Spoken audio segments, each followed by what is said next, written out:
একদিন গাধা শিয়ালকে বলল ঘাসের রং নীল। শিয়াল সাথে সাথে জবাব দিল, না, ঘাসের রং সবুজ। কিছুক্ষণের মধ্যে দুজনের আলোচনা তুমুল তর্কে পরিণত হলো। শেষে তারা জঙ্গলের রাজা সিংহের কাছে উপস্থিত হলো মীমাংসার জন্য। রাজদরবারে পৌঁছেই গাধা ডাক ছাড়তে শুরু করে দিল, মহারাজ, আপনি বলুন ঘাসের রং নীল কিনা। সিংহ উত্তর দিল, হ্যাঁ, ঘাসের রং নীল।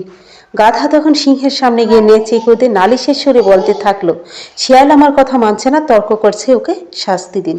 সিংহ তৎক্ষণাৎ ঘোষণা করলো, শিয়ালকে 1 সপ্তাহের জন্য মুখ বন্ধ রাখার শাস্তি দেওয়া হলো। গাধা খুশিতে লাফাতে লাগলো এবং বলতে বলতে চলে গেল, ঘাসের রং নীল, ঘাসের রং নীল। শিয়াল শাস্তি মেনে নিয়ে অনুযোগের সুরে বলল, মহারাজ, আপনি আমাকে শাস্তি দিলেন কেন, যখন ঘাসের রং সত্যি সবুজ? সিংহ উত্তর দিল, তোমাকে শাস্তি দেওয়ার সাথে ঘাসের রং সবুজ নাকি নীল সেই প্রশ্নের কোনো সম্পর্ক নেই। তোমাকে শাস্তি দিয়েছি কারণ তোমার মতন একটা বুদ্ধিমান ও সাহসী প্রাণী গাধার সাথে তর্ক করে নিজের মেধার অপচয় করেছে এবং এরকম একটা বাজে কারণে আমার কাছে এসেছে, আমার মূল্যবান সময় নষ্ট করেছে। মূর্খের সাথে কখনো তর্ক করতে যাবেন না।